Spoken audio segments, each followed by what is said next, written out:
Halo, selamat pagi para peternak burung puyuh, bagaimana kabarnya? Pada kesempatan kali ini saya akan membagikan tips bagaimana cara menentukan kapan waktu yang tepat untuk memulai usaha peternakan burung puyuh. Sembari saya mewadahi telur puyuh dari tray ke dalam kardus yang nantinya akan saya kirimkan ke pembeli. Di sini saya akan membagikan tips ya.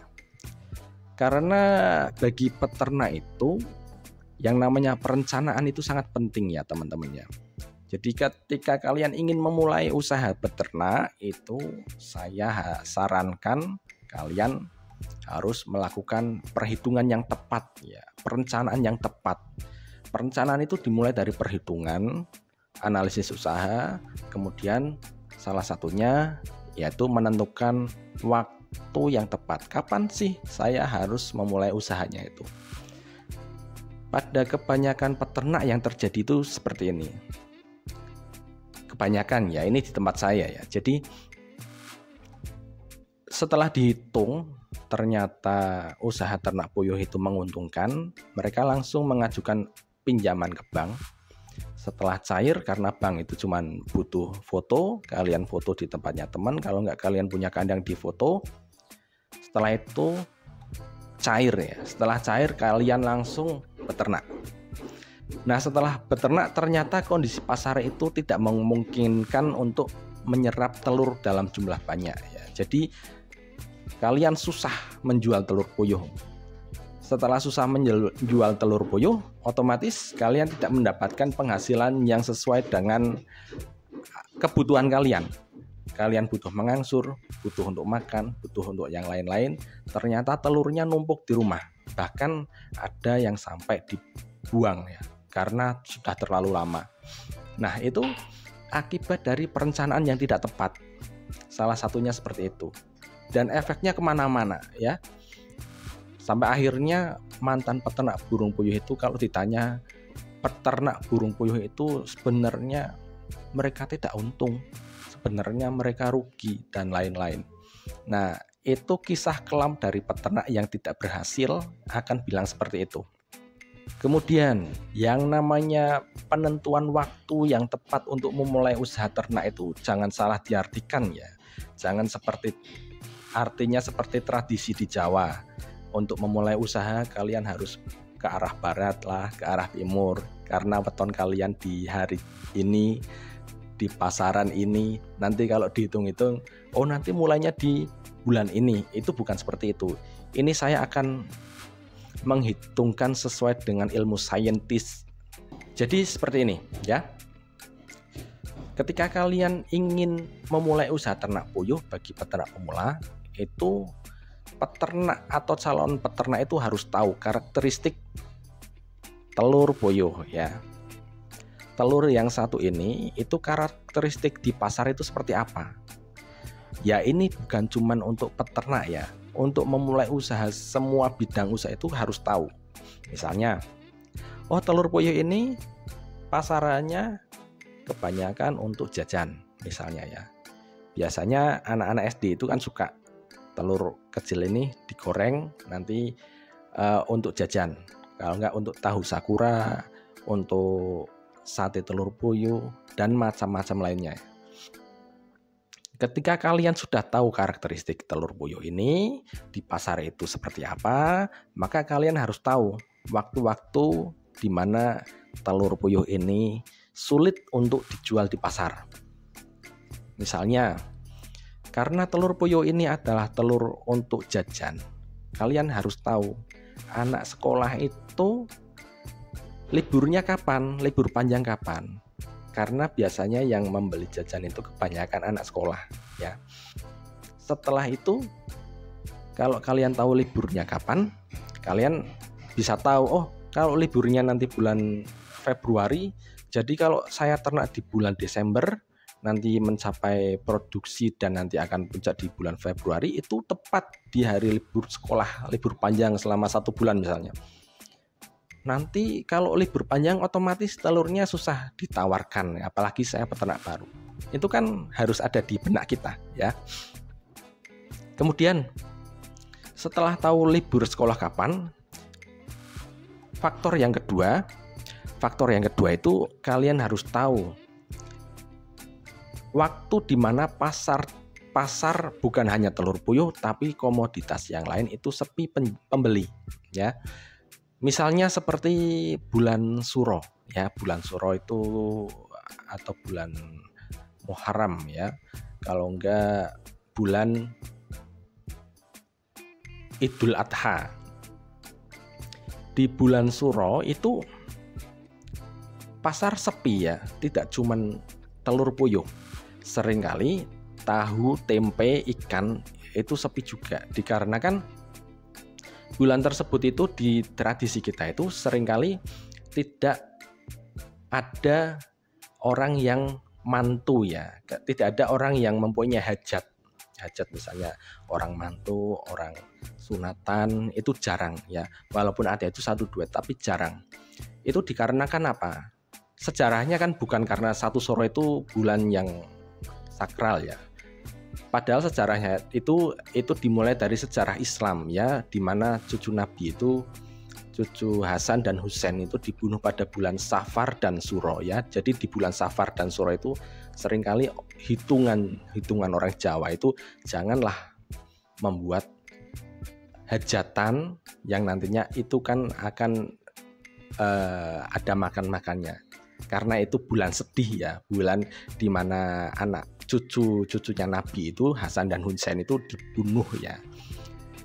Nah itu sebenarnya sejarahnya seperti itu. Tapi kebanyakan orang taunya karena sering nonton film Susana itu jadi bulan Suro itu bulan yang sakral. Itu tidak boleh memulai hajatan karena banyak hantu-hantunya segala macam lah. Kemudian di bulan Suro itu seringkali kan ada yang namanya kegiatan haji ya.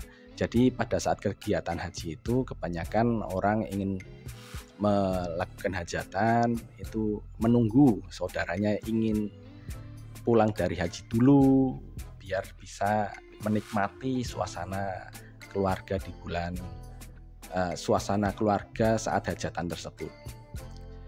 Nah seperti itu ya, karena adanya tradisi Islam itu bulan sedih, kemudian adanya momen di mana orang itu berangkat haji, kemudian adanya momen penyembelihan hewan kurban ya.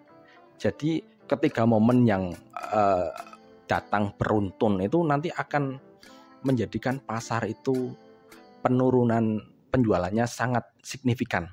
Nah, jadi teman-teman kalau sudah lihat tanggalan, oh ternyata kalender Jawa itu bulan Suro itu datang di bulan Februari.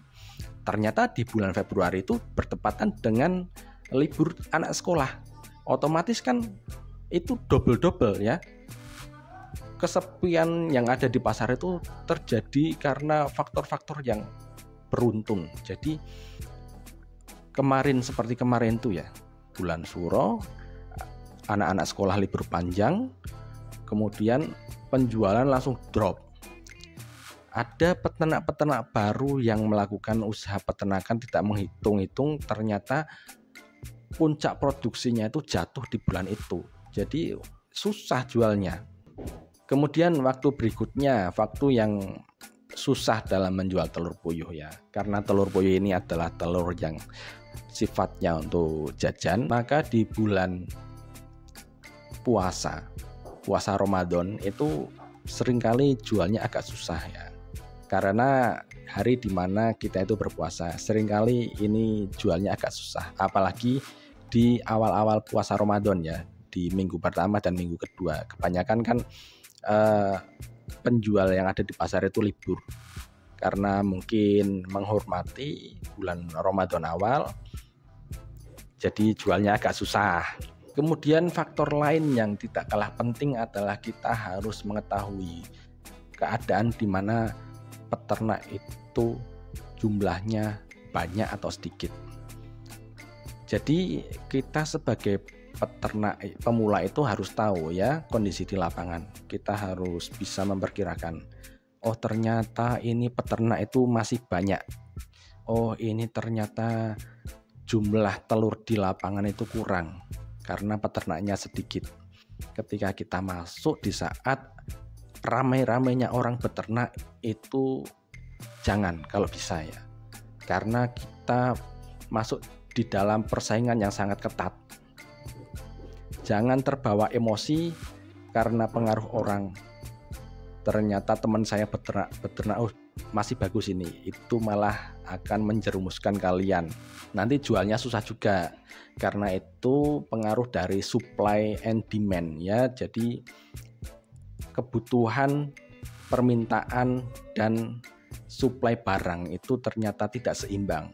Kebutuhannya masih tetap, ternyata supply barang atau supply telurnya itu membludak. Otomatis kan harga tidak bisa naik, cenderung turun karena agar telur itu bisa laku, gimana caranya? Akhirnya harga itu biasanya akan ngedrop ya. Kalau di saat seperti itu kita memulai beternak dan mencapai puncak produksi, otomatis menjualnya susah. Kemudian kita masuk ke dalam persaingan yang sangat ketat, otomatis walaupun nanti telurnya bisa dijual, margin keuntungannya akan tipis. Jadi kita akan mendapat keuntungan yang kecil ya. Nanti efeknya untuk kebutuhan jadi tidak nutup. Jadi setelah kita tahu ya waktu-waktu yang sepi itu, yang pertama kita akan mencoba menghindari kira-kira waktu yang dibutuhkan untuk ternak dari awal, dari umur puyuh 1 hari sampai umur puyuh betelur sampai puncak itu kan 2 bulan. Jadi di waktu sepi itu kita kalau bisa 2 bulan sebelumnya itu jangan beternak ya. Kalau mau beternak ya sekitar 1 bulan sebelum waktu itu. Kalau tidak waktu sepi itu kita beternak malah ya. Jadi kita tahu ya 2 bulan ke depan itu ternak saya akan berproduksi. Jadi di waktu 2 bulan ke depan saya sudah bisa menjual itu di 2 bulan ke depan itu di saat pasar ramai ya, kalau bisa seperti itu. Itu nanti kalian hitung sendiri di rumah bisa nanti. Nah, sekarang kita bicara efeknya ya. Efeknya jika kita tidak menentukan waktu yang tepat, maka yang pertama jualnya susah. Kemudian bisa dijual nanti harganya murah. Otomatis nanti berefek kepada kebutuhan kita yang tidak bisa terpenuhi.